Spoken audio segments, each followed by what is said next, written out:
핵심을 향해 훅 들어가 봅니다. 김현정의 뉴스쇼 금요일의 코너 훅뉴스 권민철 기자 나와 있습니다. 권 기자 어서 오세요. 오늘은 어떤 뉴스 속으로 좀 훅 들어가 볼까요? 네, 3주 전 이 시간에 이명박 정부 때 벌어졌던 큰 사건.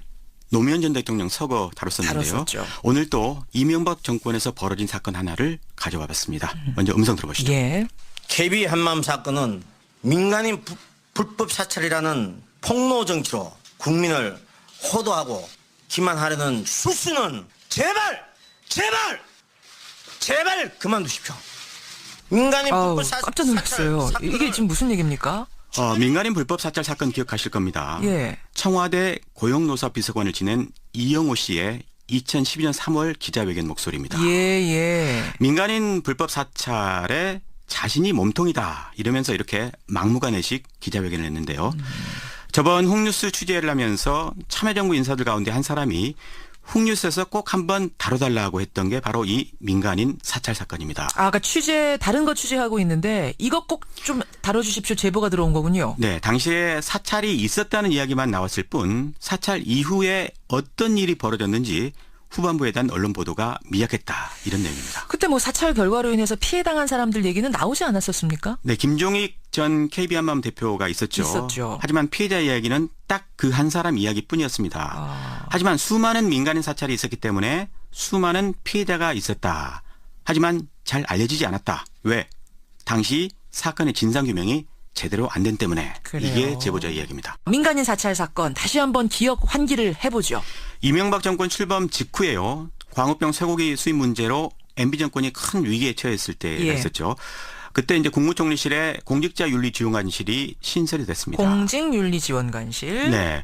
공무원들 감찰하는 척하면서 정권에 반대하는 걸로 보이는 사람들은 민간인이든 누구든 뒤를 캔 그런 사건이죠. 그렇죠. 대표적으로 드러난 게 바로 김종익 씨 사찰 사건입니다. 자, 본격적으로 들어가 보겠습니다. 먼저 피해자 얘기부터 좀 풀어보죠. 네, 당시 사찰은 정치적 목적에서 진행이 됐습니다. 광우병 촛불 시위 배후가 전 정권 사람들이다 이렇게 보고 그들을 보복하기 위해서 뒷조사한 부분이 밝혀졌죠. 예. 문제는 그들과 관련돼 있는 민간인들을 불법적으로 사찰하고 다녔다는 겁니다. 한 참여정부 인사의 이야기 들어보시죠. 서너 명이 내려와서 경찰서, 검찰청, 시청 쭉 돌아다니면서 저희에 대한 공개된 정보들 쭉 가지고 넘어갔고, 그래서 유일하게 저한테 후원자했던 사람 같은 경우가 연매출 24억인데 7억을 때려요. 국세청에서 세무조사를 3일 동안 해서 때린다든지, 제가 관계됐던 단체를 압수수색한다든지, 제 주변에 있는 모든 사람의 계좌를 다 딴다든지. 그러니까 노무현 정권 때 여당이었던 의원 목소리인 거잖아요, 지금. 그렇습니다. 이 의원에게 후원을 했던 사람의 사찰해서 24억 매출인데 세금을 7억 원 추징했어요. 그렇습니다. 더 이상 전 정부 인사를 후원을 못하도록 족친 거죠. 속된 말로. 예. 지방의 또 다른 기업의 경우는요. 국세청은 물론 검찰청까지 나서서 샅샅이 뒤지고 탈탈 털어갔다고 합니다. 그러다가 결국 기업이 망했는데요.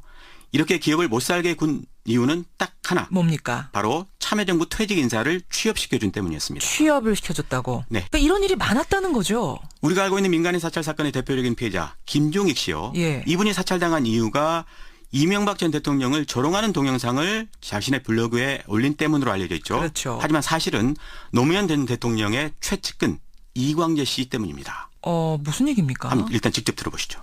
이광재를 이제 잡으려고 리스트를 만들었다 그러는 거예요. 그 강원도 출신으로 이광재에게 정치 자금을 줄 수 있는 사람 50명으로 죽인 이제 그 명단 안에 저가 있었는데, 저 이제 그 노사모 회원이었고, 이런 이제 그 몇 개가 그 사람들이 파악할 때는 퍼즐이 맞춰진 거예요. 그래서 틀림없이 이제 그 이광재에게 이제 정치 자금을 주었을 것이다. 근데 저가 너무나 터무니없는 것은 이광재는 저를 한 번도 본 적이 만난 적도 없는 사람이에요. 역시 정치보복 차원에서 사찰을 당한 케이스네요. 그렇습니다. 이런 식의 정치보복 결과로 노무현 전 대통령이 서거하기까지 했었죠. 그런데 사실 이런 보복은 PR을 가리지 않았습니다. 같은 MB 정권 내에 경쟁자를 제거하기 위해서 또 사찰이 자행되게 됐습니다. 어떤 파워게임에도 사찰이 악용됐다? 네, 그렇습니다. 여당이죠. 당시 한나라당 그 일부 국회의원들이 정권 초기에 대통령의 형님인 이상덕 의원의 이선 퇴진을 요구했었죠. 했었죠. 그러다가 대대적으로 사찰을 당했습니다. 누굽니까? 정두환, 정택은, 남경필 같은 사람입니다. 그런데 이런 정적들을 제거하는 과정에서 역시 이들과 관련된 민간인들을 사찰을 했습니다. 정택은 전 의원의 증언 들어보시죠. 그래서 이제 사찰을 시작을 했고 이사장 친구 같은 경우가 이제 저를 이제 만났고 저랑 그 사람하고 친한 사람이 저하고 이제 아주 가깝다고 그래가지고 그 친구도 이제 사찰을 받았었고 그 이후에 이제 뭐 그거 말고도 뭐 여러 건이에요. 자, 이 국회의원들 한번 털어봐. 그 주변 털어봐. 이러면 이제 민간인 사찰 쫙 들어가는 거군요. 그렇습니다. 먼지가 없는지. 네. 남경필 당시 의원이었죠. 예. 이분의 경우는 부인이 사업을 했었는데 역시 정권의 공작으로 사업을 접었다고 합니다. 남지사 주변인 이야기 한번 들어보시죠. 예. 부인 관련된 일을 아주 하도 훑어대가지고 보석 관련 일이었어요. 근데 그것도 결국 사업 다 망가져가지고 그게 원인이 돼서 이혼했잖아요. 그 시발점이 그거예요. 부부 사이가 결정적으로 막 힘들어진 게 그냥 정치인의 아내로 사니까 이제 너무 힘들다 이거였어요. 이야기를 종합해 보면 결국 MB 정권, MB의 정치적인 정적들을 제압하는 과정에서 이 민간인 불법 사찰이 광범위하게 이루어졌다. 이런 얘기가 되는 거예요. 그렇죠. 그뿐 아니라 자신들의 이권과 인사청탁을 들어주지 않는 기관장들을 겁박하기 위한 방편으로도 사찰을 활용하게 됐습니다. 그래요. 공기업이 만약에 자신의 인사청탁을 들어주지 않으면요. 감사원 같은 것을 동원을 해가지고 보복을 가했다. 이런 이야기도 실제 있었습니다. 허허, 참 이거는 그러니까 권력을 아주 사적 용도로 이용한 거예요. 물불을 가리지 않은 거죠. 심지어는 청와대 직원들을 사찰하기도 했다고 하는데요. 당시 청와대 행정관의 이야기도 한번 들어보시죠. 엄청나게 대놓고 뭐 매일 미행하고 나중에 이제 금융계좌 다 깐 거 기본이죠. 뭐 사찰 당하는 거는. 근데 청와대 안에 있는데도 사찰을 당해요? 다 하죠. 뭐 미행까지 했는데. 그 이유는 사찰을 당한 이유는? 제가 이제 등록사진 계보라는 이유. 그 계보란 이유로. 예. 그러니까 청와대 안에 있는 직원들을 사찰한 이유가 뭔가 그 사람이 불법을 저질러서 이런 게 아니라 누구누구 계보란 이유로 사찰을 당했다. 정적과 가까운 사람이라는 이유로 당한 거죠. 기가 막히네요. 정두환 전 의원은요. 자신의 회고록에서 이렇게 썼습니다. 이명박 정권의 사찰은 역대 어느 정권보다 더 사적이었고 비열했다. 이렇게요. 이렇게 사찰 벌여서 미행하고 뒤를 캔 뒤에는 그다음 어떤 일이 벌어졌습니까? 권력기관을 동원합니다. 앞서 사찰당에서 문 닫은 기업들은 국세청 세무조사를 피하지 못했고요. 감사원 동원 이야기도 했었는데 사찰 결과 불법성이 조금이라도 나타나면 그때는 이제 경찰과 검찰을 동원하기도 했다고 합니다. 근데 궁금한 건 이렇게 적지 않은 사람들이 굉장히 광범위하게 사찰 피해를 당했는데 왜 피해자들은 세상에 제대로 드러나지 않는 거예요? 먼저 기업인들의 경우는 피해 사실을 이야기해봤자 보상받을 수가 없고요. 앞으로 경제활동하는데도 도움이 되지 않는다. 이렇게 판단을 해서 쉬쉬하는 것 같습니다. 앞서 참여정부 인사를 취업시켰다가 망한 그 기업도요. 지금은 정권이 바뀌었지만 앞으로 또 무슨 일이 있을지 모르기 때문에 또 침묵하는 것 같고요. 일단은. 또 하나는 사찰당한 내용이 공개되는 걸 원치 않아서 입을 다물 수도 있습니다. 그러니까 이거 말고도 좀 뭔가 더 쥐고 있는 거 아니야? 그거 또 터트리면 어떡하지? 뭐 이런 불안 같은 거? 그럴 수 있겠죠. 그러니까 이제 상대방이 나의 약점을 가지고 있기 때문에 뭘 쥐고 있는지 모르니까. 그렇죠. 함부로 나설 수가 없지 않았겠나 이런 생각도 좀 해보고요. 여기까지가 바로 사찰 피해자들 얘기였습니다. 그렇다면 두 번째로 당시 검찰 수사에 대한 얘기도 좀 해보죠. 네, 어떻게 보면 여기서부터가 더 중요한 이야기일 수도 있는데요. 만약에 이 사건을 처음부터 검찰이 제대로 진상 파악을 해서 처벌을 했다면 아마도 그 뒤에 국정원 댓글 같은 비싼 공작이 없었는지도 모를 일이니까요. 자관 검찰은 다른 정치적 사건처럼 당시 민간인 사찰 사건에서도 권력의 개처럼 충성한 모습을 보였습니다. 대체 어땠길래 지금 그런 표현까지 쓰셨어요? 두 번 수사가 진행됐는데요. 첫 번째 수사는 이 사건이 국회를 통해서 의혹이 제기된 뒤에 수사가 진행이 됐는데 그 결과 청와대는 무관하다. 오로지 총리실 직원들의 일탈이다. 이렇게 결론이 났습니다.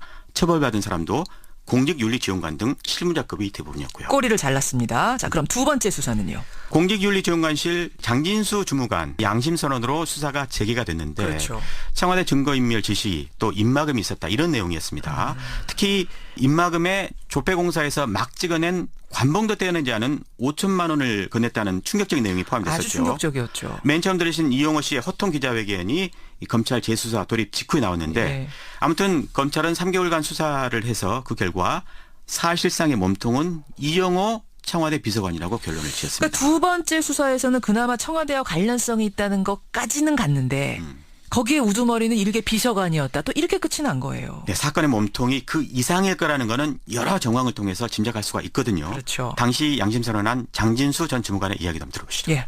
당시에 이 공직윤리지원관실이라는 조직이 만들어졌을 때 보고 문건이 하나 이제 발견이 됐는데 그 문건에 보면은 이 지원관실은 VIP한테 직보한다. 그렇게 그게 표현이 돼 있습니다.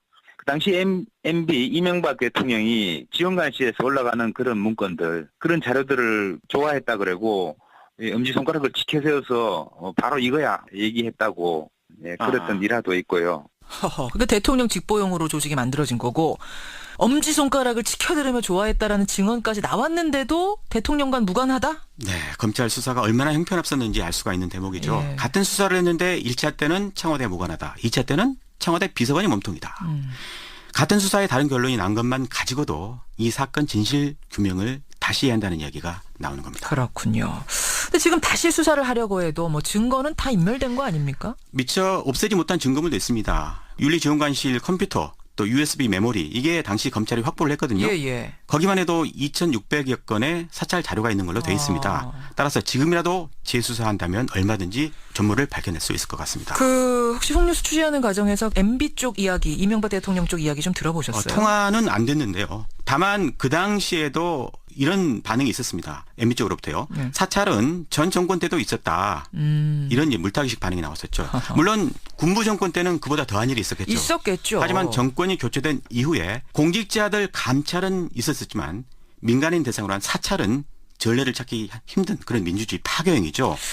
정두원 의원은요. 이게 박근혜 정권의 블랙리스트보다 더 악질적이다. 이렇게 말을 했습니다. 한번 들어보시죠. 이건 가장 악질적인 블랙리스트이 사찰이라는 게. 예. 블랙리스트는 뭐 이러이러한 사람은 지원하지 말라는데 이거는 이러이러한 사람들을 뒤져가지고 약점을 줘라. 이런 거란 말이에요. 그러니까 가장 악질적인 블랙리스트지 죄질로 따지면 뭐 블랙리스트에 한 10배 정도 되는 죄질인데 정말 반인권적인 행위들이고. 정두원 의원이 사찰 관련해서 할 말이 많은 것 같은데 이제 월간 정두원 시간에 한 번 더 이 질문을 좀 드려보기로 해야겠네요. 그나저나 지금 과거의 의혹들에 대한 재수사가 하나 둘씩 되고 있는데 문재인 대통령이 혹시 민간인 사찰 부분에 대해서는 언급이 없었습니까? 제가 한번 찾아봤더니 한 출판물에서 이 사건 관련해서 이렇게 적었습니다.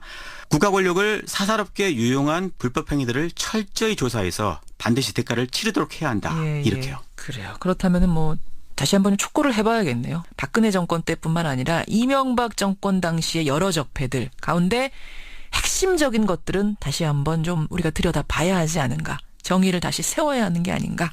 정리를 하면서 오늘 홍뉴스 권민철 기자 수고하셨습니다. 고맙습니다. 한번 다뤄달라고 했던 게 바로 이 민간인 사찰 사건입니다. 아까 다른 거 취재하고 있는데 이것 꼭 좀 다뤄주십시오. 제보가 들어온 거군요. 네, 당시에 사찰이 있었다는 이야기만 나왔을 뿐 사찰 이후에 어떤 일이 벌어졌는지 후반부에 대한 언론 보도가 미약했다.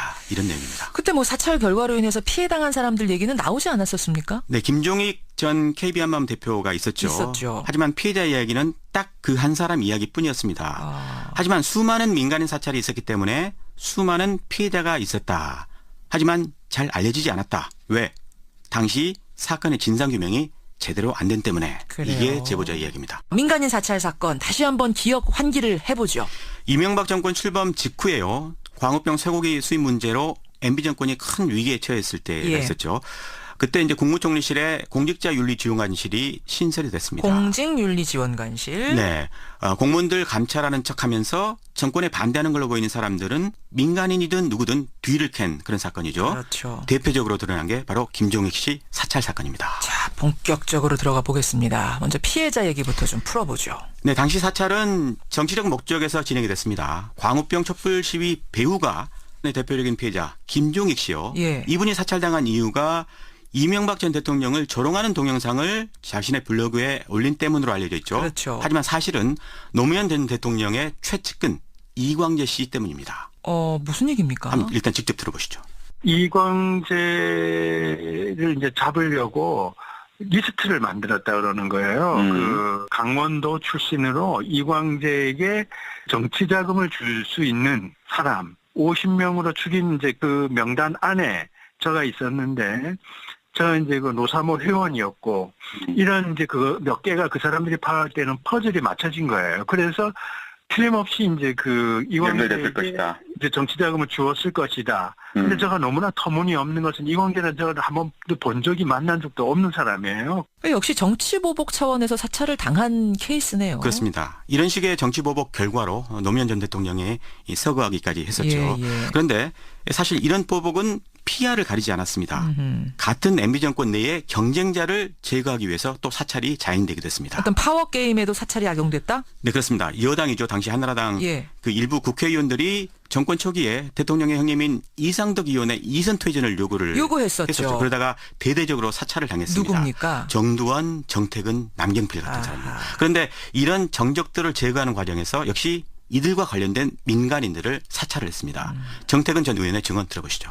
그래서 이제 사찰을 시작을 했고 이사장 친구 같은 경우가 이제 저를 이제 만났고 저랑 그 사람하고 친한 사람이 저하고 이제 아주 가깝다고 그래가지고 그 친구도 이제 사찰을 받았었고 그 이후에 이제 뭐 그거 말고도 뭐 여러 건이에요. 자, 이 국회의원들 한번 털어봐. 그 주변 털어봐. 이러면 이제 민간인 사찰 쫙 들어가는 거군요. 그렇습니다. 먼지가 없는지. 네, 남경필 당시 의원이었죠. 예. 이분의 경우는 부인이 사업을 했었는데 역시 정권의 공작으로 사업을 접었다고 합니다. 남지사 주변인 이야기 한번 들어보시죠. 예. 부인 관련된 일을 아주 훑어대가지고 보석 관련 일이었어요.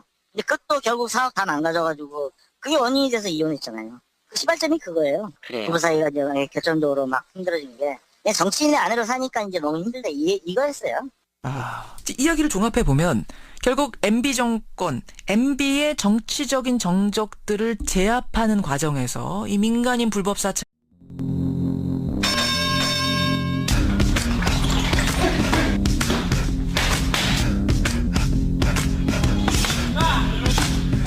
뉴스의 핵심을 향해 훅 들어가 봅니다. 김현정의 뉴스쇼 금요일의 코너 훅뉴스 권민철 기자 나와 있습니다. 권 기자 어서 오세요. 오늘은 어떤 뉴스 속으로 좀 훅 들어가 볼까요? 네, 3주 전 이 시간에 이명박 정부 때 벌어졌던 큰 사건. 노무현 전 대통령 서거 다뤘었는데요. 다뤘었죠. 오늘 또 이명박 정권에서 벌어진 사건 하나를 가져와 봤습니다. 먼저 음성 들어보시죠. 예. KB 한마음 사건은 민간인 불법 사찰이라는 폭로 정치로 국민을 호도하고 기만하려는 수수는 제발 그만두십시오. 민간인 불법 사찰 깜짝 놀랐어요. 이게 지금 무슨 얘기입니까? 민간인 불법 사찰 사건 기억하실 겁니다. 예. 청와대 고용노사 비서관을 지낸 이영호 씨의 2012년 3월 기자회견 목소리입니다. 예. 민간인 불법 사찰에 자신이 몸통이다 이러면서 이렇게 막무가내식 기자회견을 했는데요. 저번 훅뉴스 취재를 하면서 참여정부 인사들 가운데 한 사람이 훅뉴스에서 꼭 전 정권 사람들이다 이렇게 보고 그들을 보복하기 위해서 뒷조사한 부분이 밝혀졌죠. 예. 문제는 그들과 관련돼 있는 민간인들을 불법적으로 사찰하고 다녔다는 겁니다. 한 참여정부 인사의 이야기 들어보시죠. 서너 명이 내려와서 경찰서, 검찰청, 시청 쭉 돌아다니면서 저희에 대한 공개된 정보들 쭉 가지고 넘어갔고 그래서 유일하게 저한테 후원자했던 사람 같은 경우가 연매출 24억인데 7억을 때려요. 국세청에서 세무조사를 3일 동안 해서 때린다든지 제가 관계됐던 단체를 압수수색한다든지 제 주변에 있는 모든 사람의 계좌를 다 딴다든지 그러니까 노무현 정권 때 여당이었던 의원 목소리인 거잖아요, 지금. 그렇습니다. 이 의원에게 후원을 했던 사람의 사찰해서 24억 매출인데 세금을 7억 원 추징했어요. 그렇습니다. 더 이상 전 정부 인사를 후원을 못하도록 족친 거죠. 속된 말로. 예. 지방의 또 다른 기업의 경우는요. 국세청은 물론 검찰청까지 나서서 사타치 뒤지고 탈탈 털어갔다고 합니다. 그러다가 결국 기업이 망했는데요. 이렇게 기업을 못 살게 군 이유는 딱 하나. 뭡니까? 바로 참여정부 퇴직 인사를 취업시켜준 때문이었습니다. 취업을 시켜줬다고. 네. 그러니까 이런 일이 많았다는 거죠. 우리가 알고 있는 민간인 사찰 사건